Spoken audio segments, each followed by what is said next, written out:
Christa Pike.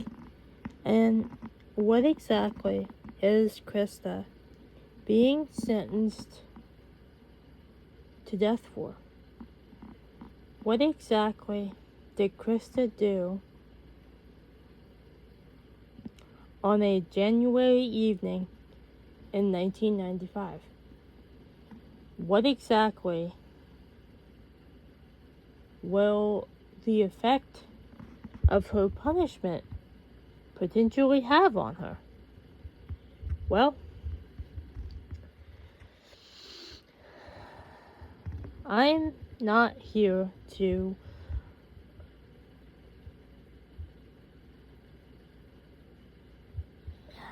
dominate the video with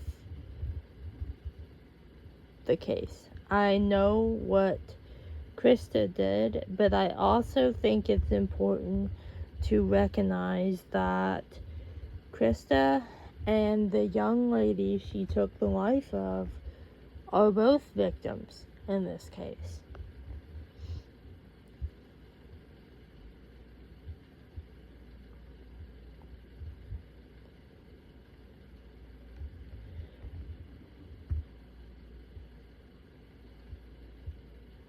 Christa Gail Pike was born on March 5th, 1982, to parents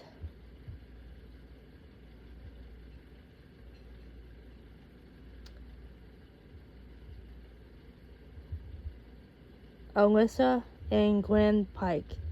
I do not remember her mom's last name, so we'll just fast forward to when they got married. Christa's childhood was not stable at all.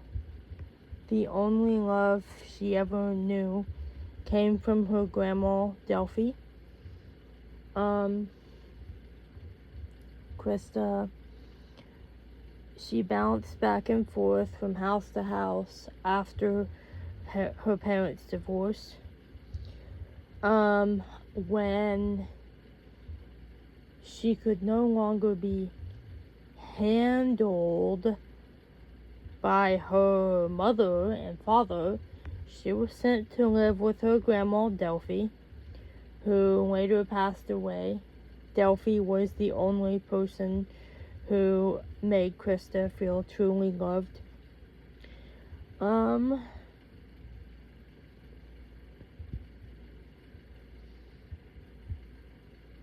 You know, I don't really pay attention to dates and years, unless it's really important to me, so I didn't really pay attention.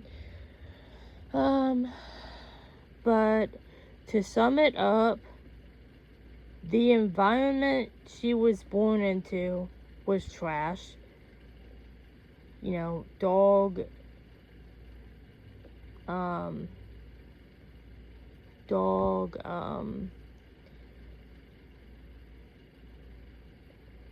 waste everywhere.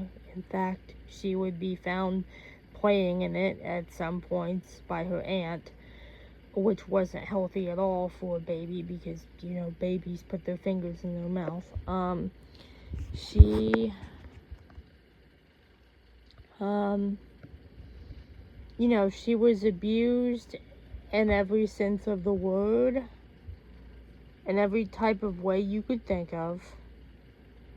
I'm sure there's not a thing that you could think of that didn't happen to her.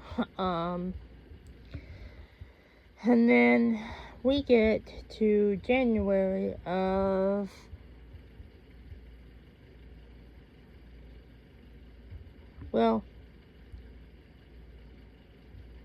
we get to 1994. 17-year-old Christa Pike moved to a federal program in Nashville, Tennessee called Job Corps. She moved there after finding out about it when she was in a juvenile detention center in Tien. So she packed up what little she had and went there. Now, instead of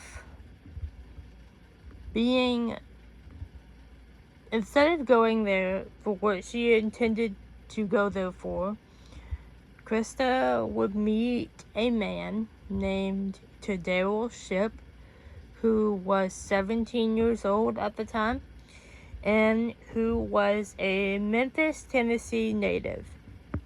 Now, he was very much on the dark side of things, and he taught Christa about his bad habits. Now, over the summer, no, not the summer, sorry, over November of that year, Ship started hanging out with another girl who is very significant to this case. She was 19 years old and studying to be I believe a computer technician. Her name was Colleen Ann Slimmer. Now, when Christa found out that Colleen and Tadeo had been hanging out over the, guess you could say winter, because it was November, she freaked out. Now, something I will say that is very significant here. In prison, Christa would later be diagnosed with bipolar disorder. So if you can imagine a 17-year-old Christa Pike, who is now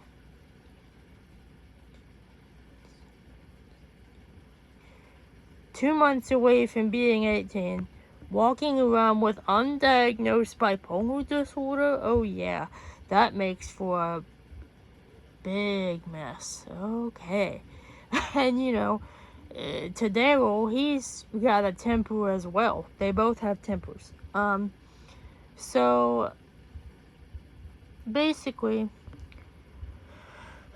Tadeo and Christa, they get this idea. And they recruit another student to do it as well. Her name is Shadala Peterson. Christa, Shadala, and Tadeo convince Colleen to go out to the woods with them off campus under the pretense that they are going to smoke weed. However, that is not what Christa Pike, Tadeo Ship, and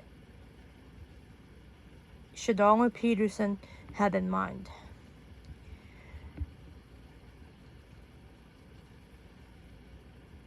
There is no verified evidence that I combined Shadala and Tadeo together. There's no confirmed evidence that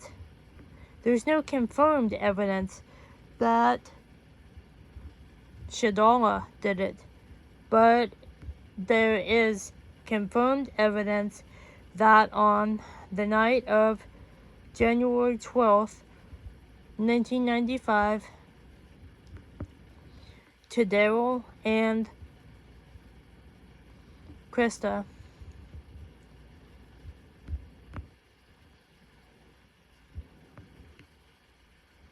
killed and tortured Colleen Slimmer to death. Now, I don't remember everything they did, but I know,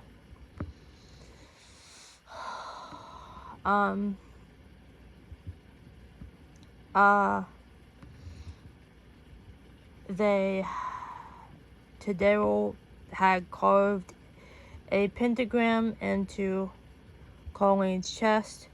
Christa had kneed her in the face and also used a meat cleaver on her. And the fatal incident came when Christa picked up a piece of asphalt and hit her in the head with it. Now, here's why I think they're putting her to death. After the killing, because it was bad, Christa reached in the big hole that she made and pulled a piece of Colleen's skull that had came off, put it in her pocket after she wrapped it in a napkin, and went and bragged to classmates. That was a little bit about what Christa did, but now I'll explain why I believe Christa should not be sentenced to death and she should get life. Christa Pike should not be sentenced to death and should get life because at the time of the crime, she was 18 years old. You can't sentence a 17-year-old to death, but you can sentence an 18-year-old to death. There was only 2 months between her and Tadero's ship. 2 months between them. 2 months between life and death.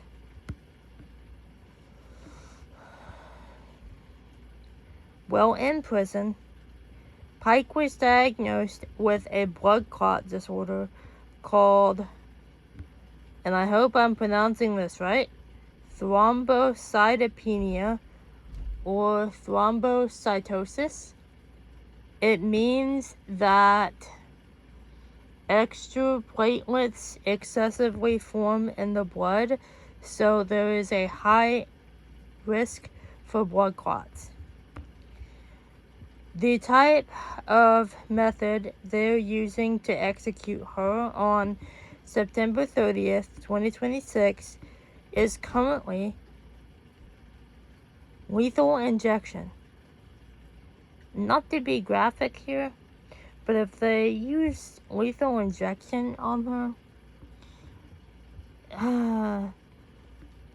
the way I understand it is she could potentially, bloody fluid could potentially come from her mouth. And she has small veins too, so it would take them forever to find a vein.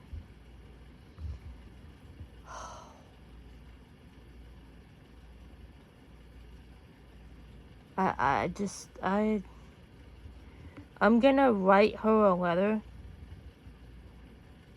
I was able to use ChatGPT a couple days ago to compose a letter to her. I literally have to do nothing. I sent my grandma the address to the Deborah K. Johnson Rehabilitation Center where Christa is being housed.